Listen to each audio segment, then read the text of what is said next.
মুহূর্তে আপনাদের সামনে কথা বলতে চাই, দিল্লি না বেইজিং, কার হাত ধরছেন তারেক রহমান?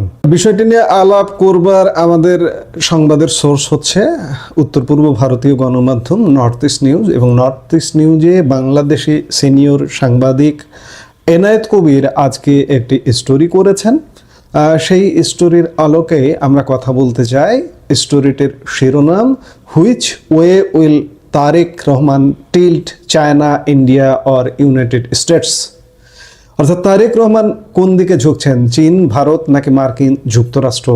বাংলাদেশের রাজনৈতিক প্রেক্ষাপটে এক বিশাল বাঁকবদল। প্রধানমন্ত্রী হিসেবে দায়িত্ব নেওয়ার পর তারেক রহমানের প্রথম বিদেশ সফর কোন দেশে হবে তা নিয়ে এখন বিশ্বজুড়ে চলছে চুলচেরা বিশ্লেষণ।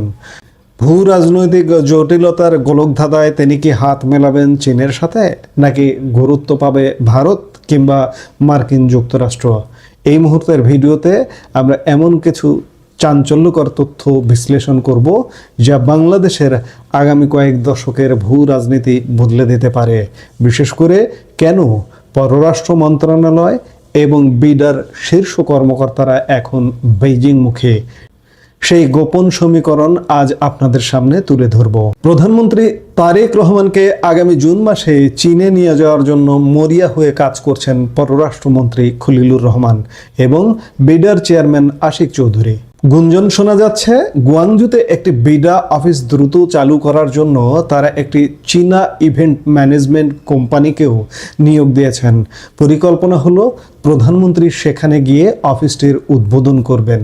তবে সমালোচকরা বলছেন এই সফর দিয়ে দেশে কতটা বিনিয়োগ আসবে তা বড় প্রশ্ন হলেও ডক্টর ইউনূসের তথাকথিত ওয়ান্ডার বয় আশিক চৌধুরী নিজের অবস্থান এতে অনেকটা পোক্ত হবে। এর আগে আশিক চীনের 3টি প্রদেশে উচ্চ পর্যায়ের বিনিয়োগ বৈঠক করেও সাফল্যের দেখা পাননি। গত 2 বছর ধরে চীনা বিনিয়োগে যে স্থবিরতা চলছে তা কাটাতে তিনি এখনো ব্যর্থ। তবুও কেন এই মরিয়া চেষ্টা? প্রধানমন্ত্রীর সফরের আগে গত মাস থেকেই শুরু হয়েছে প্রস্তুতির তোড়জোড়। বিএনপি ঘরানার জোটের কয়েকটি দল গত মাসে চীন সফর করে এসেছে। এরপর পরই প্রধানমন্ত্রীর জনপ্রশাসন বিষয়ক উপদেষ্টা ইসমাইল জাবিউল্লাহর নেতৃত্বে বিএনপির একটি উচ্চ পর্যায়ের প্রতিনিধি দল চীন ভ্রমণ করেন। থেমে নেই শীর্ষ নেতৃত্বও। বিএনপি মহাসচিব মির্জা ফখরুল ইসলাম আলমগীর এবং প্রধানমন্ত্রীর অর্থনৈতিক উপদেষ্টা রাশেদ আল তিতুমিরও সম্প্রতি চীন সফর শেষ করেছেন। মে মাসের শুরুতে পররাষ্ট্রমন্ত্রী খলিলুর রহমান একটি প্রতিনিধি দল নিয়ে বেইজিং গিয়েছিলেন অত্যন্ত সংবেদনশীল তিস্তা মিশন নিয়ে। উল্লেখ্য যে এর আগে খলিলুর রহমান ভারত ও যুক্তরাষ্ট্রে যাওয়ার চেষ্টা করেও প্রধানমন্ত্রীর সফরের বিষয়টি চূড়ান্ত করতে পারেননি। ভারত আগে এজেন্ডা চূড়ান্ত করতে চায়। অন্যদিকে মার্কিন যুক্তরাষ্ট্রে প্রবেশের ক্ষেত্রে তারেক রহমানের ওপর পুরনো এফবিআই নিষেধাজ্ঞা এখনও একটি অমীমাংসিত বাধা হিসেবে রয়ে গেছে। পরিস্থিতি নাটকীয় মোড় নেয় গত 7ই মে 2026। ঢাকার ইন্টারকন্টিনেন্টাল হোটেলে বিএনপি মহাসচিব মির্জা ফখরুল ইসলাম আলমগীরের আমন্ত্রণে এক নৈশভোজে যোগ দেন চীনের রাষ্ট্রদূত ইয়াও ওয়েন। পরের দিন এক গোল টেবিল বৈঠকে তিনি স্পষ্ট করে দেন তারেক রহমানের চীন সফর দ্বিপাক্ষিক সম্পর্ককে এক নতুন উচ্চতায় নিয়ে যাবে। রাষ্ট্রদূত ইয়াও ওয়েন পুনর্ব্যক্ত করেন যে চীন বাংলাদেশের রাজনৈতিক স্থিতিশীলতা, অর্থনৈতিক উন্নয়ন এবং জনকল্যাণে পূর্ণ সহযোগিতা করবে। তার দাবি, নতুন সরকার আসার পর চীন ইতিমধ্যে প্রায় $100 মিলিয়ন বিনিয়োগ করেছে, যা 10,000 কর্মসংস্থান সৃষ্টি করবে। এছাড়াও তিস্তা নদী মাস্টার প্ল্যান, মোংলা পোর্টের আধুনিকায়ন এবং ঢাকা বিশ্ববিদ্যালয়ে ছাত্রীদের জন্য আন্তর্জাতিক মানের আবাসিক হল নির্মাণেও চীন কাজ করছে।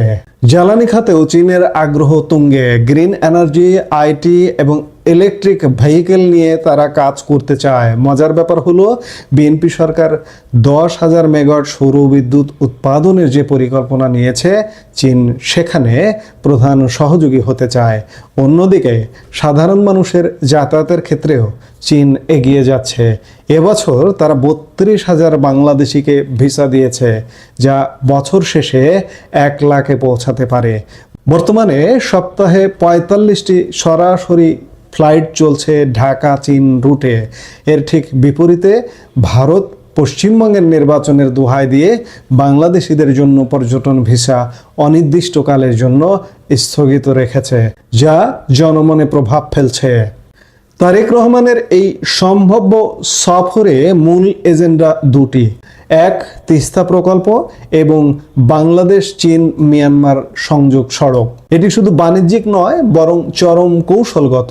মালাক্কা প্রণালীতে কোনো সংকট হলে চীনের জন্য বিকল্প রুট প্রয়োজন, আর সেই পথ হবে চট্টগ্রাম ও কক্সবাজার হয়ে। চীনের এই প্রবেশে 3টি বড় স্বার্থের সংঘাত তৈরি হয়েছে। এক, চীন চায় সামরিক ও বাণিজ্যিক প্রবেশাধিকার। 2, যুক্তরাষ্ট্র চায় এই অঞ্চলে চীনের প্রভাব ঠেকাতে। 3, ভারত চায় উত্তর পূর্বাঞ্চল অর্থাৎ 7 সিস্টার্সের নিরাপত্তা নিশ্চিত করতে। চীনা প্রেসিডেন্ট শি জিনপিং এবং প্রিমিয়ার লি সিয়াংয়ের আনুষ্ঠানিক আমন্ত্রণ গ্রহণ করে তারেক রহমান যদি জুনে বেইজিং যান, তবে সেটি হবে দক্ষিণ এশিয়ার ক্ষমতার ভারসাম্যে এক বিশাল ধাক্কা। তবে মনে রাখতে হবে, এই ত্রিমুখী ভূ রাজনৈতিক লড়াইয়ে বাংলাদেশ যেন কোনো প্রক্সি যুদ্ধের ময়দান না হয়ে ওঠে। তারেক রহমানের এই সফর কি বাংলাদেশের জন্য আশীর্বাদ হবে, নাকি জটিলতা আরও বাড়াবে? এটি এখন দেখার বিষয়। ভারতকে বাদ দিয়ে, মার্কিন যুক্তরাষ্ট্রকে বাদ দিয়ে তারেক রহমান যদি প্রথম চীনের দিকে হাত বাড়িয়ে দেন, তাহলে তার পরিণতিটা কি ঘটতে পারে সেটি এখন বিবেচ্য বিষয়। এই মুহূর্তের ভিডিও থেকে বিদায় নিতে চাইছি। দেখা হবে পরবর্তী ভিডিওতে। সে পর্যন্ত ভালো থাকুন।